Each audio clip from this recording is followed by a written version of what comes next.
시편 2편의 말씀을 다 같이 한 목소리로 봉독하시겠습니다.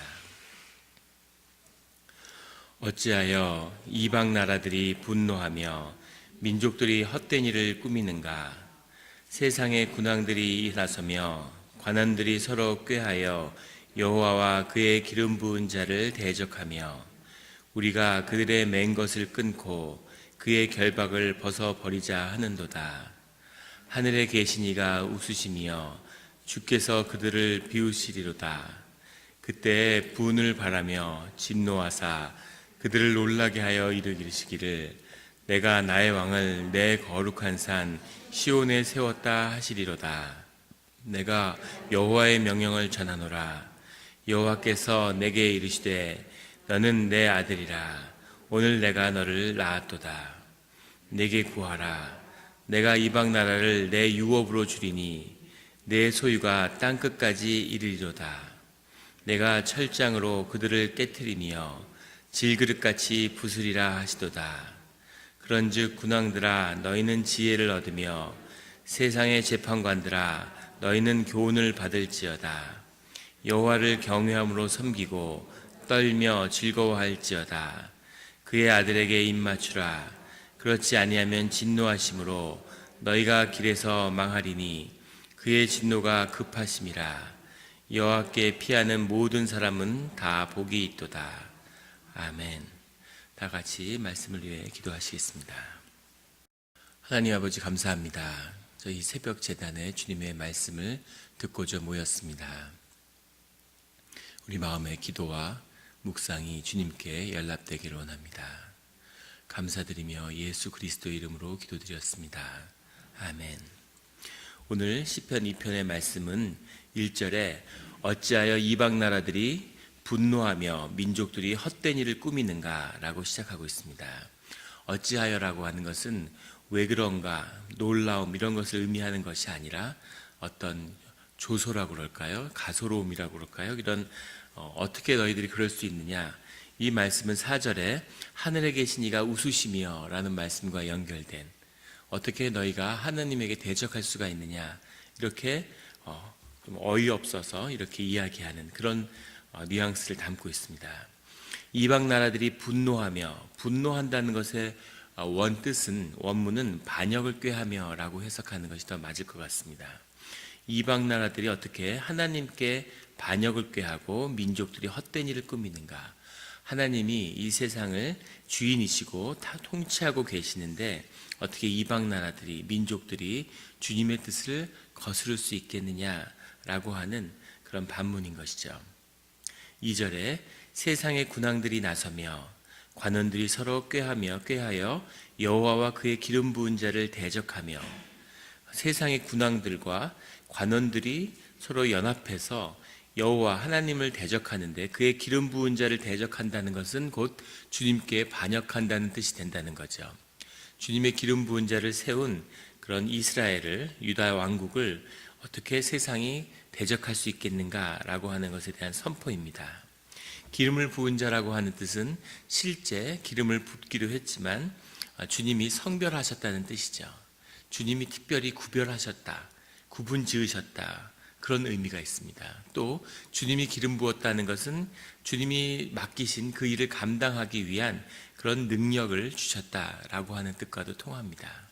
주님이 늘 이렇게 우리 가운데 준비된 내적으로 주님의 성품을 담고 주님의 일을 감당할 수 있는 능력을 그 밖에서 부어서 또 세상과 구별짓는 그런 것으로 주님의 권능을 나타내신다고 하는 것이죠. 그래서 주님의 기름을 부었다고 하는 것은 성별의 의미가 가장 강한 것입니다. 우리 교회 안에서도 성별을 하는 것이죠. 우리가 예배자를 세우고 예배위원을 세운다. 이런 의미는 구별짓는다는 이야기입니다. 다 귀한 주님의 자녀들이고 주님의 성도들이죠. 그런데 그것을 구별지어서 예배자로 세움을 받는 겁니다.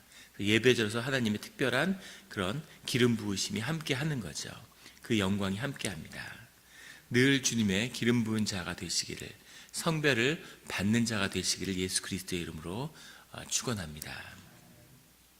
3절에 우리가 그들의 맨 것을 끊고 그의 결박을 벗어버리자 하는도다. 세상이 사람을 묶는 방법은 늘 이런 결박하고 묶는 것이죠. 요크라고 하는 너의 굴레를 벗기겠다. 세상은 사람을 자꾸 묶는 겁니다. 묶고 여러 가지를 묶는 것이죠. 미국 사회가 굉장히 다양한 그런 인종 간, 계층 간 다양한 갈등을 안고 있는데 그럼에도 불구하고 비교적 평온함을 유지하고 있죠. 미국 인구의 한 3억 정도 되는 총이 풀려 있다고 그래요. 총기가. 그럼 벌써 내전이 나도 여러 번 나고 수많은 사람이 죽고 완전히 아비규환이 될 것 같은데, 그런데 생각보다 안정되어 있는 거죠.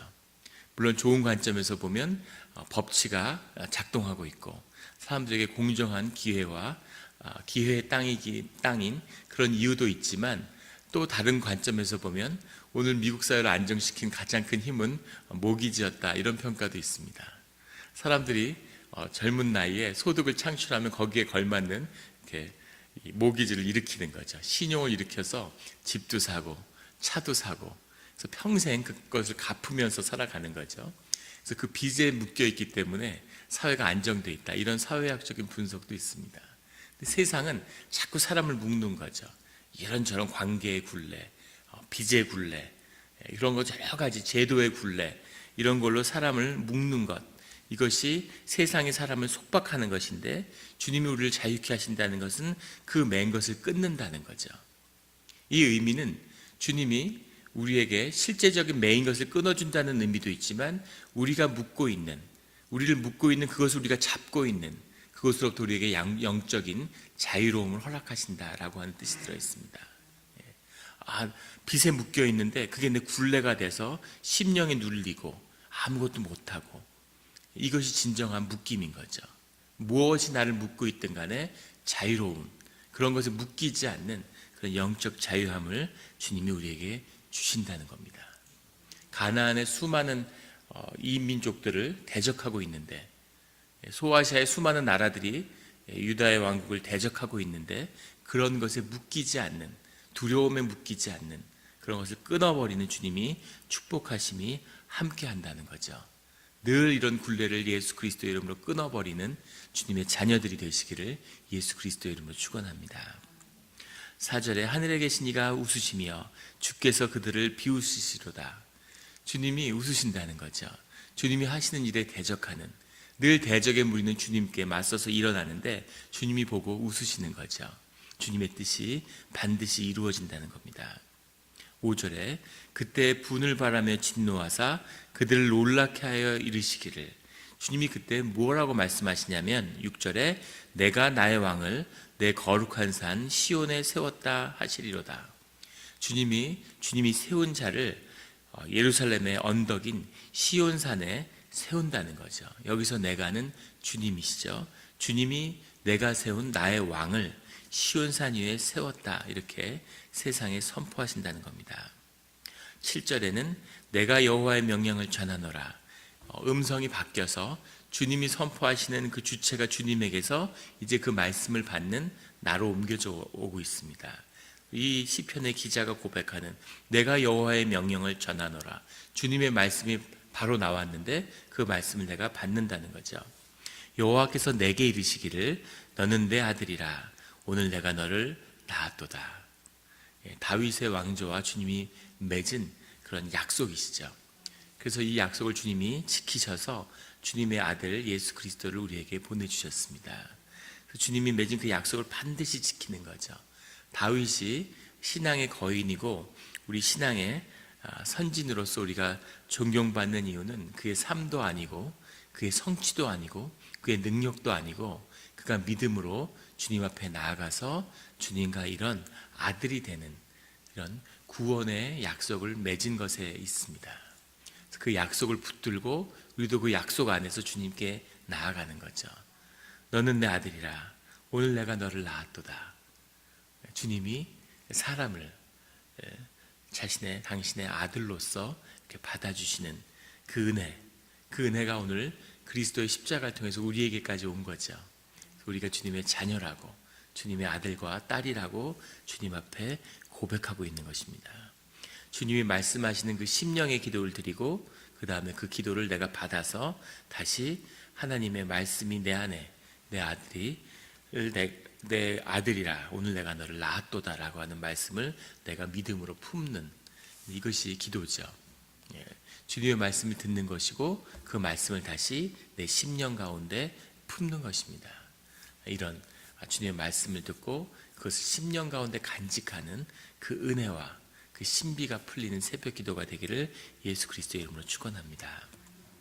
8절에 가면 내게 구하라. 주님과의 관계가 여기까지 가면 내게 구하라 이렇게 주님이 말씀하시는 거죠.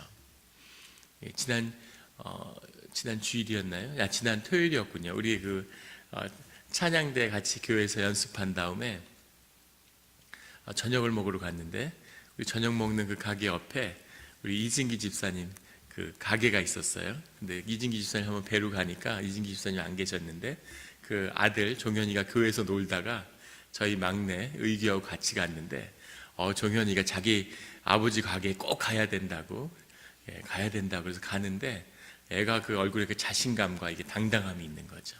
그래서 우리 애도 같이 따라갔는데 뭘 잔뜩 사들고 들고 왔어요. 그 가게 가서 아버지 가게니까 다 들고 오는 거죠. 계산도 안 하고 들고 막 먹는 거죠. 더 덩달아서 저희 애도 같이 얻어서 같이 들고 와서 신나는. 근데 그 종현이의 당당함, 아버지의 가게니까 아버지께 다 내 건 거죠. 특별히 계산할 필요가 없이 다 먹고 누구도 말할 수 없는 아들의 권세가 있구나. 내 아들이기 때문에 아버지이기 때문에 그런 관계를 주님과 맺으면 그 다음엔 주님이 내게 구하라고 말씀하시는 거죠. 주님 안에서 구하는 대로 얻는 그런 하나님의 형통의 길을 열어주시는 거죠. 내게 구하라. 내가 이방 나라를 내 유업으로 주리니 내 소유가 땅 끝까지 이르리로다. 너희가 구하는 대로 세상의 모든 너의 대적들을 다 너의 발 밑에 두겠다라고 하는 그런 주님의 말씀이 선포되는 것입니다. 9절에 내가 철장으로 그들을 깨트리며 질그릇같이 부수리로다. 이 표현이 아주 기가 막힌데 이것은 원래 애굽 왕실에서 쓰는 그런 그 의례였다고 하죠. 애굽 왕이 자신들의 이제 예배를 드리는 가운데 의식 가운데 이방 나라들을 상징하는 그 그릇을 가져다가 그것을 철장으로 깨는, 그래서 애굽 왕의 권세가 이렇게 있다 하는 것을 보여주는 상징적인 퍼포먼스인 거죠. 그런 예식으로 이런 행위를 했는데 이것을 지금 유다와 이스라엘의 왕에게 반대로 말씀하시는 거죠. 주님이 그릇을 가져다가 이 주님이 직접 부수겠다는 겁니다. 애굽을, 바벨론을, 이런 모든 이방의 왕들을 전부 다 부셔버리는 철장으로 질그릇같이 부수르겠다. 두 눈앞에서 주님이 하시는 거죠. 우리는 주님이 그 부수는 것을 보는 증인된 삶을 살게 되는 것입니다. 10절에 가면 그런즉 군왕들아 너희는 지혜를 얻으며 세상의 재판관들아 너희는 교훈을 받을지어다.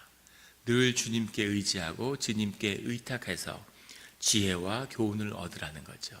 이 재판관이라고 하는 것, 그리고 왕의 권위라고 하는 것, 또 제사장의 권위라고 하는 것, 이 모든 권위와 지혜와 힘이 다 주님에게로부터 나온다는 것을 기억하라는 겁니다. 늘 우리가 시편 말씀을 통해서, 성경 말씀을 통해서 반복해서 말씀하시는 거죠. 우리가 기억해야 할 것은 애굽의 왕이든 또는 이민족의 왕이든 세상의 권세와 세상의 힘이, 공의가 다 주님께로부터 나왔다는 겁니다. 그래서 우리는 그것을 모두 존중해 주는 것이죠. 그러나 그 모든 것 가운데 주인이 주님이시라는 겁니다. 주님이 애굽 왕을 들어서, 바빌론의 왕을 들어서 이스라엘을 깰 수도 있으신 거죠. 그러나 그 본뜻은 우리가 그의 주님의 아들됨, 주님의 관계를 회복될 때에는 주님의 권위와 권세의 방향이 분명해진다는 겁니다. 모든 이방의 권세를 복종시키는 그 능력이 주님 안에 있다고 하는 거죠. 그것을 잊지 말아라. 늘 그것을 회복해라. 주님이 그렇게 말씀하시는 겁니다. 세상에 권세가 있죠. 세상에 능력이 있는데 그것도 주님에게서 온 것인데, 중요한 것은 우리 안에, 교회 안에, 믿는 자 안에 주님의 능력과 권세를 회복하는 것입니다. 그것이 늘 먼저라고 하는 것을. 그러면 세상의 권위는 그것에 무릎 꿇게 되어 있는 거죠. 그것을 기억하라고 주님은 우리에게 말씀하십니다. 11절에 여호와를 경외함으로 섬기고 떨며 즐거워할지어다. 또 기가 막힌 표현이죠. 주님 앞에서 떨면서 두려움에 떨지만 동시에 기쁘고 즐거운 거죠. 그것이 주님 앞에 쓴 우리의 모습일 겁니다. 12절에 그의 아들에게 입 맞추라. 그렇지 아니하면 진노하심으로 너희가 길에서 망하리니. 아들에게 입 맞추라라고 하는 입 맞추라는 이 표현은 이사야서 49장에 보면 주님의 발에, 사람들의 발에다가 입을 맞추는 모습이 나옵니다. 군왕의 입에다, 발에다 입을 맞추는 거죠. 그 의미는 경배의 의미, 그 높이는, 내가 종이 되었다 라고 하는 것을 상징하는, 내가 당신의 종입니다, 당신의 지배를 받겠습니다 라고 할 때 그 발에 입 맞추는 그런 모습으로 나오고, 욥기 31장에 보면 이 손에다가 입을 맞추는 게 나오는데, 그건 상대방에 대한 존경과 그런 상징이죠. 경배의 상징입니다. 그래서 발에 입을 맞추던 손에 입을 맞추던 그것이 이제 상대방에 대한 경외를 표현하는 거죠. 근데 그의 아들에게 세상아 입을 맞추어라. 하나님의 존귀가 그의 자녀에게 있다. 이렇게 말씀하고 계십니다. 그렇지 아니하면 진노하시면 너희가 길에서 망하리라. 하나님의 사람을 높이고 존중하는 것이 흥왕함의 길이다 하는 것을 주님이 말씀하고 계시는 거죠. 그래서 주님의 사람을 선대해서 주님의 복을 나누는 겁니다. 그 교회 지금 얼굴을 못 보셨죠? 남편만 나오고 계시는데, 조재성 집사님 그 부인이 되시는 이우경 집사님이 이제 그 항암, 두 번째 항암 치료를 이번 주에 받습니다. 이게 이제 거듭될수록 점점 더 이제 힘들어지시겠죠. 그래서 아주 아픈 분이 교회에 오신 거죠. 그분들이 기도 가운데 하나님을 쭉 따라왔는데, 그런데 하나님의 그런 어려움, 고난이 함께하고 있습니다. 그래서 이런 분이 교회 가운데 있다는 것은 사실은 교회 가운데 굉장한 축복입니다. 그래서 그분들을 보면서 하나님이 또 우리 교회에 한번 기회를 주시는구나, 이런 생각이 들었어요. 하나님이 교회에 문을 한번 열어주시는 거죠. 그래서 그런 분을 잘 선대하고 잘 섬기는 것, 이것이 주님이 우리에게 축복을 주시는 그 문입니다. 하나님이 기회를 주시는 거예요. 우리에게 뭔가 선물을 주고 축복을 하고 잘해주고 싶으신데, 그러한 이유를, 빌미를 우리에게 주시는 거죠. 대적을 향해서 이것이 나의 자녀들인데 그것을 칭찬할 만한 그 마음을, 저희가 집에 있으면 아이들한테 뭔가 이렇게 선물도 주고 잘해주고 싶죠. 뭔가 아이들이 좋아하니까 데려나가서 외식 같은 걸 하고 싶을 때가 있죠. 그런데 할 명분이 없는 거예요. 그렇다고 아무 때나 나가서 먹을 수는 없잖아요. 그러니까 뭔가 이유를 만들어야 되는 거죠. 그래서 방을 너무 정돈을 잘 해놨다, 청소하는 걸 도와줬다, 당연히 해야 될 일이지만 설거지를 했다, 이런 어떤 이유를 들어서 하나님이 상 주시려고 하는 거죠. 그런 것처럼 하나님의 사람을 우리에게 보냈는데 그 고난 가운데 있음을 우리가 나누는 것은 큰 축복입니다. 그래서 우리는 늘 주님의 사람을 살피고 주님의 아래서 연약한 그런 사람을 섬겨야 하는 거죠. 그럴 때 주님의 큰 축복이 있다는 것을 기억나게 하는 이 아침입니다. 그의 진노가 급하심이라. 주님의 급한 진노가 가까이에 와 있지만 그것을 피할 길을 주님이 우리에게 내셨다는 겁니다. 여호와께 피하는 모든 사람은 다 복이 있도다. 모든 사람이, 그것은 주님에게 자녀에게 주는 축복이지만 동시에 그 자녀들을 대하는, 또는 주님을 만나지 못한 자라 할지라도 세상이 연합해서 주님의 큰 복을 누리는 거죠. 왜 주님은 저 사람하고는 저런 깊은 관계를 맺는데 나하고는 이런 관계를 맺지 못할까? 아마 이런 생각이 드실 때가 있을 겁니다. 하지만 아무 상관이 없죠. 왜냐하면 우리가 교회 가운데 믿음으로 그 삶을, 연합을 이뤄내기 때문입니다. 그러면 그 축복을 다 같이 나누는 거죠. 교회 가운데 큰 축복을 받은 사람이 있으면 교회를 통해서 그 축복을 다 같이 나누는 겁니다. 이것이 축복의 비밀이죠. 삶의 연합의 비밀입니다. 그 연합을 또 깨는 것이 대적의 무리가 늘 하는 일인 것이죠. 그래서 우리는 온전한 그릇을, 주님의 자녀된, 오늘 내게 구하라, 내가 너를 낳았도다, 나에게 구하라, 이런 말씀이 우리 가운데 임해서 우리가 주님께 우리 원하는 것을 마음껏 어린 자녀 종현이처럼 마음대로 구하는, 마음대로 얻는 그 축복이 함께 하시기를 예수 그리스도의 이름으로 축원합니다. 같이 기도드리시겠습니다. 하나님 아버지 감사합니다. 주님이 우리를 낳았도다. 너는 내 아들이다. 오늘 내가 너를 낳았도다. 이렇게 말씀해 주시니 감사합니다. 주님, 그런 주님의 말씀과 주님의 임재를 만나서 오늘 주님이 우리를 다시 주님의 심령 가운데 태어나게 하고 새로운 사람이 되게 하시고 우리의 피를 맑게 하고 우리의 몸과 우리의 심령을 정결케 하시는 그런 새벽이 되기를 원합니다. 우리의 심령 가운데 주님의 지성소를 세우고 늘 그곳에서 주님을 만나는 그런 우리 기도와 우리 영의 비밀이 풀어지게 하여 주시옵소서. 우리 삶 가운데 우리가 축복의 그런 문이 되어서 우리가 만나는 자마다 우리의 삶 가운데 연결되는 자마다 주님의 은혜와 축복을 누리는 그런 일들을 보게 하여 주시옵소서. 주님의 더 큰 은혜를 바라보고 경험함으로 우리 손에 들은 돌을 던지는, 보석을 손에 얻음으로 우리 손에 있는 돌들을 던지는 그런 주님의 비밀이 풀어지는 그런 신앙이 되게 하여 주시옵소서. 감사드리며 예수 그리스도의 이름으로 기도드렸습니다. 아멘.